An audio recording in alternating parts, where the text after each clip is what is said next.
these devices. Okay. Okay. China is suffering some very serious environment problems Yes. now, and people are realized that we have already learned the lesson from that. We didn't, take care of our natural capital. So I think natural capital is a very important idea for Chinese to learn. Yes, yes. So, but it's very difficult to measure.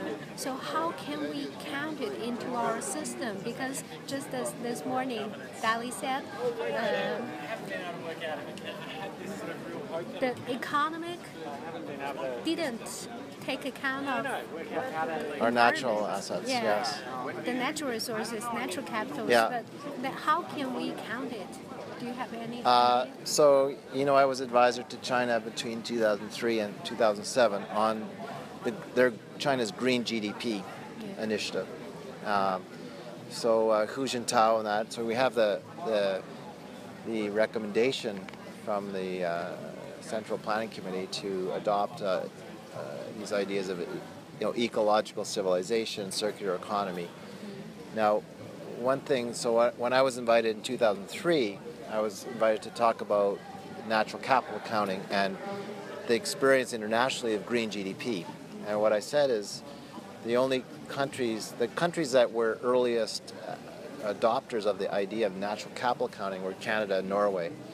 But those countries, my country included, hasn't adopted these practices for the purpose of economic planning.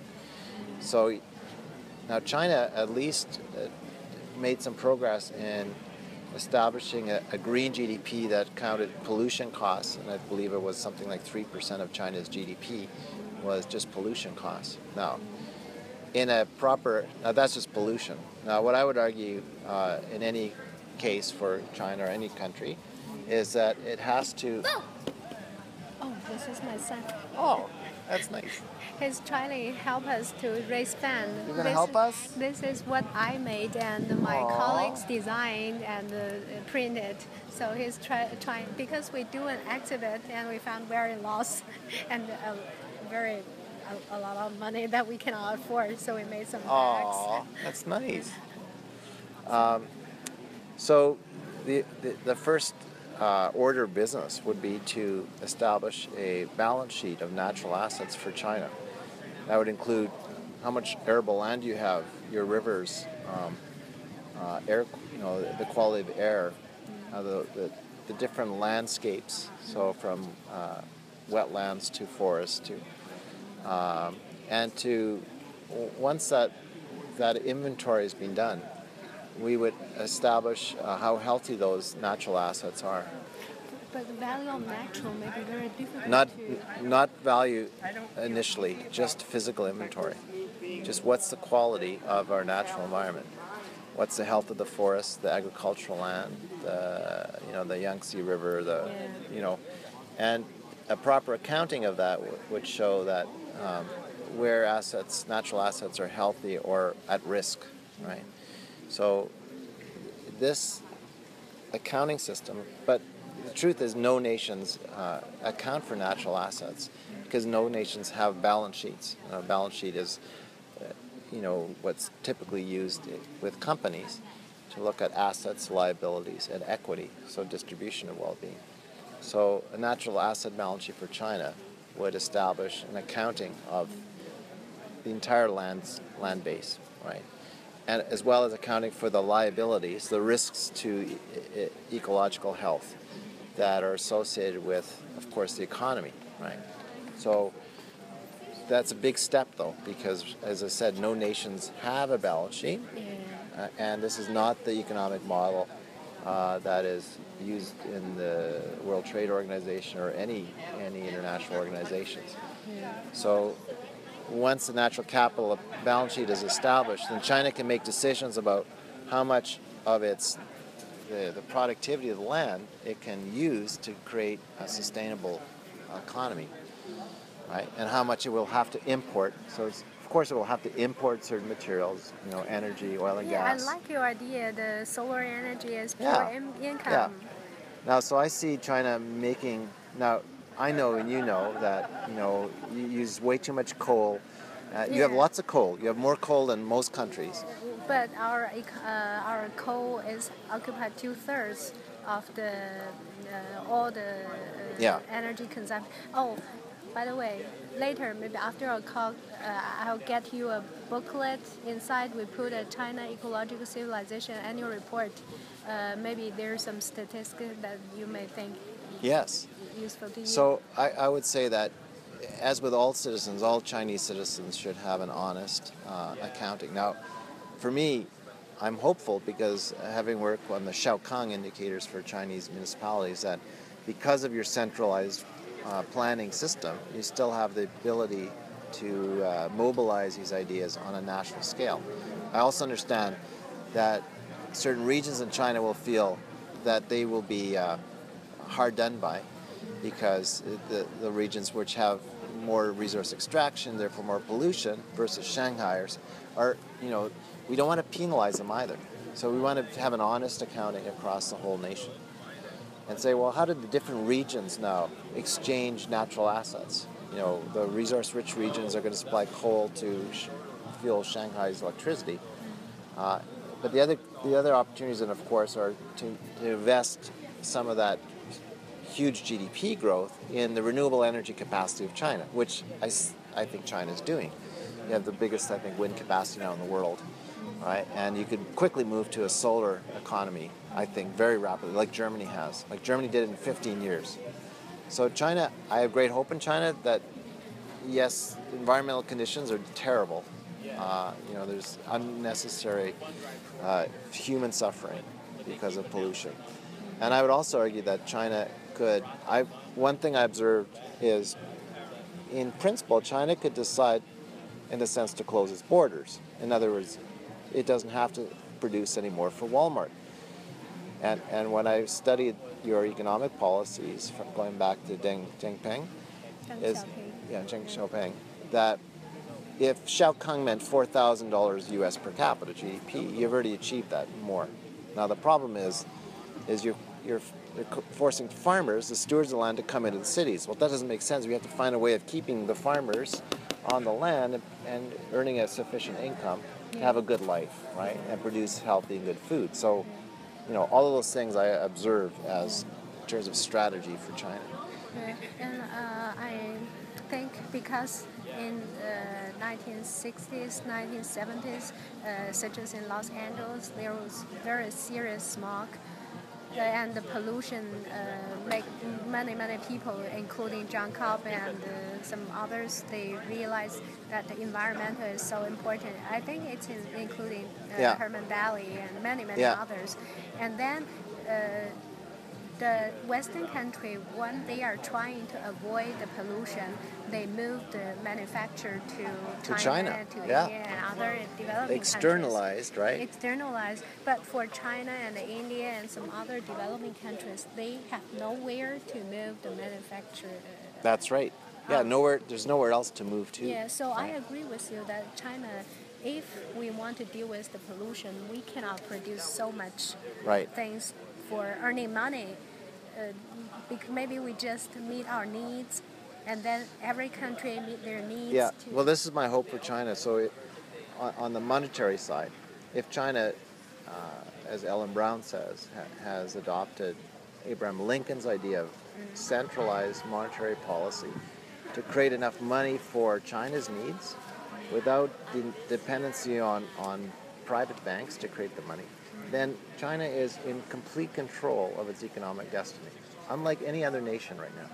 So China could decide to pursue a circular economy, right, a harmonious development, by strategically creating the liquidity. Instead of empty office towers in Shanghai, you start directing it to actually, the conditions lead to the circular economy being achieved, right? Of course, you and I know that I was just in Harbin teaching, students at HIT, and young people aspire to all the material things that the West has, right? And when you're 20 years old, of course you want a Land Rover, because that's what a success looks like. So we have to recognize that I think in human beings there is this kind of characteristics of greed of materialism, of desire for a good life. But then the question is, how do as society we return back to the ancient traditions and teachings of Taoism and Buddhism, right? Of harmony. And in China, I think in your 5,000 years of history, you are teachers of Lao Tzu. You know, he gave us all the teachings, but of course they didn't really accept his teaching the whole time either. But I look at that and go like, so that's what encourages me. It's like it's not that Mao got it wrong in any way, but you know, let's not. My message to China is don't forget your traditions of Confucianism, Taoism, and right, Buddhism that are still alive in China's spirit, right? So how do you now attach your economic policy when you had the Emperor Qianlong, you know, send the British away when they wanted a free trade in 1795, and what did they start? The Opium War with the Qing dynasty, right? Which led to the collapse of the Qing dynasty. So it's like, so we can tell that story, and you know.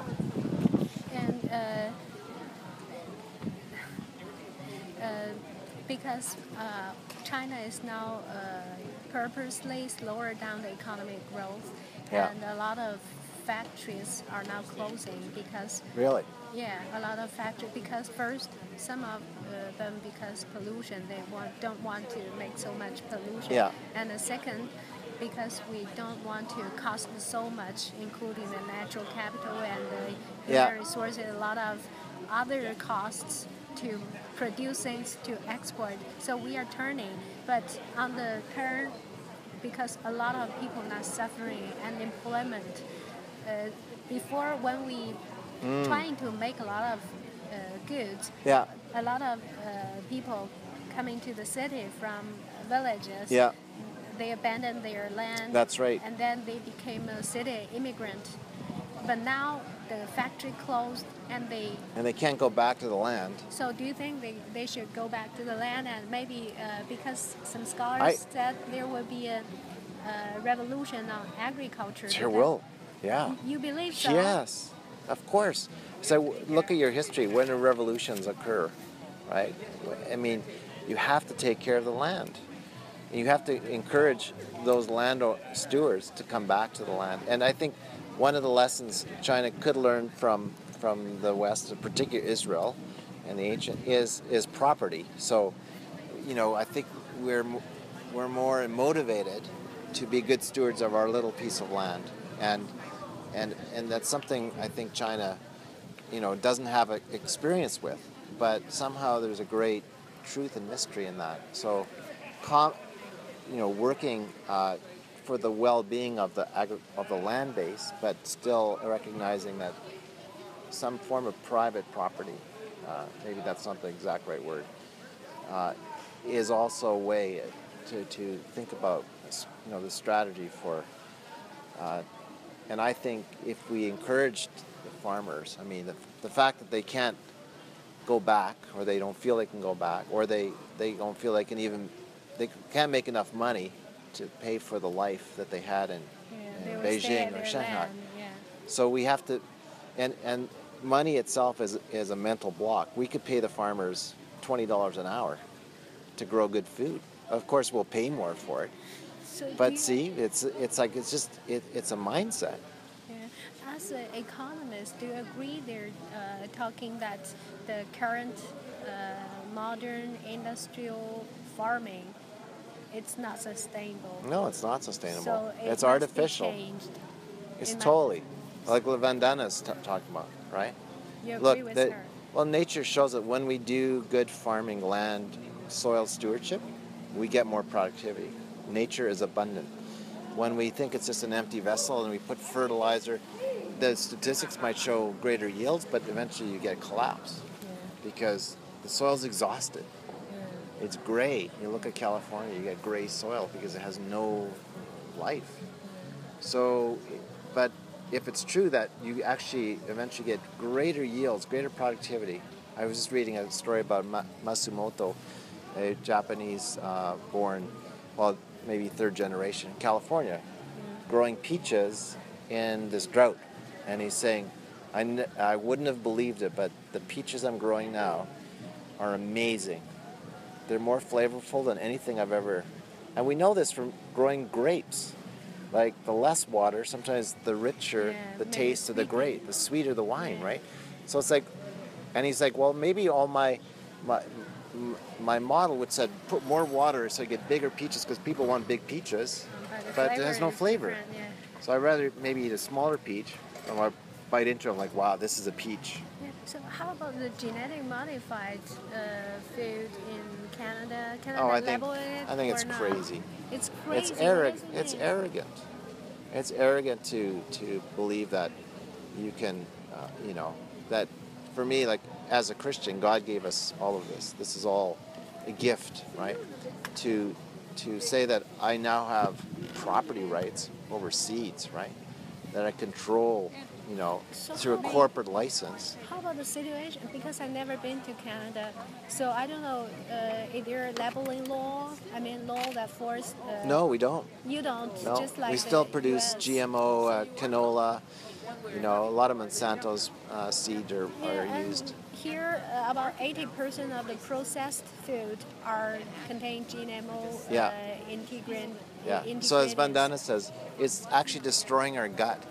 Maybe it's leading to autism. Like, that's crazy. That's stupid and monstrous. How about in Canada? Same kind of situation. Sure, of course. How about because in the U.S. The sugar beets, canola, corn. soybean, Look at corn. It's all GMO. And corns. About 90% of them are GMO. Yeah. So in Canada, the same situation.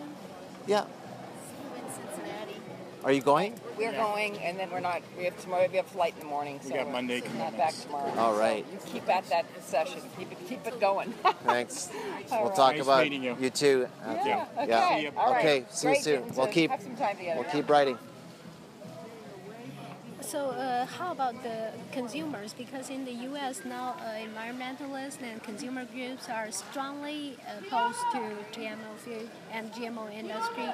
So how about in Canada? The same? There's opposition. There was the demand to label food in the grocery stores GMO or non-GMO, right? But the industry fought that, has been fighting it because, of course, I think if consumers saw a GMO label, they might not choose to buy it, right? But if you don't know, you're buying, Dorito corn chips, and it's that big sticker, warning GMO on it. It's like on cigarettes. Then you might say, if you knew that it's actually destroying your gut, right? Then you'd make different choices. But again, it's the incredible power of these corporations, and they're so arrogant. So are there many people buying organic in Canada? Lots of people buying at farmers markets, more and more farmer markets. So we're voting with our feet. We're going to shake the hand of the person who produced the food. Now, they're also not getting paid enough, right? I know that, because they're kind of a working poor, but they're producing good food, and we go and support them. Right? Yeah. So we see more and more farmers markets, which is good. And I would say some of the grocery stores are supporting more local produce, which is good. So that wave is I would say increasing. Yeah. And maybe eventually the GMO thing will, I hope, like one day it'll be like cigarettes. They'll say, this was stupid. Monsanto was, they were a bad corporate citizen. They believed in their science. Of course, a lot of good people work in the company. They believe that they're doing good for the hunger of the world. Man, do you believe that this kind of monopoly, the economy that's controlled by the large corporations, will be over someday? How it will end? Well, I think it ends when we walk away from them. Right? We choose to vote with our dollar. We consume based on our preferences. So, but we can't make those decisions unless there's a full and honest accounting of the how the food is produced, who produces it, and on what conditions. Right? So I think I could choose not to drink. I know that Coca-Cola, if a can of Coke sat in your stomach for 3 days, your stomach would be destroyed, right? And so why would I drink Coke? Like, how can Coke feel like it's producing a beverage that is actually good for you? Because it's not good for you. So, but I think people have to vote with their conscience, but they also have to, I think there's a requirement on governments to impose on companies to report on the full content of food, right? Which in the U.S. at least, you have nutritional value and all that broken down. But if it said 80% of the content is GMO based, all that might change people's decisions, right? I mean, the sad thing is that we have to pay more for non-GMO, for so-called organic, right? And those farmers have to spend a lot of money to certify. Yeah. When So how much probably they- 50 years ago, like my grandparents were farming, they were like, organic, that was normal. Yeah. Every In day China we too, heard- right? India's like, what? That's not organic. I don't have to certify something that, if I have pigs, I have manure, I was like, I don't need fertilizer. It's all here. So within 2-3 generations, we have become sort of, yeah. So I've long been looking forward to meet you and talk about this kind of ecological, economic views. So Yeah. Can I have your email address? Yes. So someday if I need to get some... Yeah, I'll write it down for you. You mean the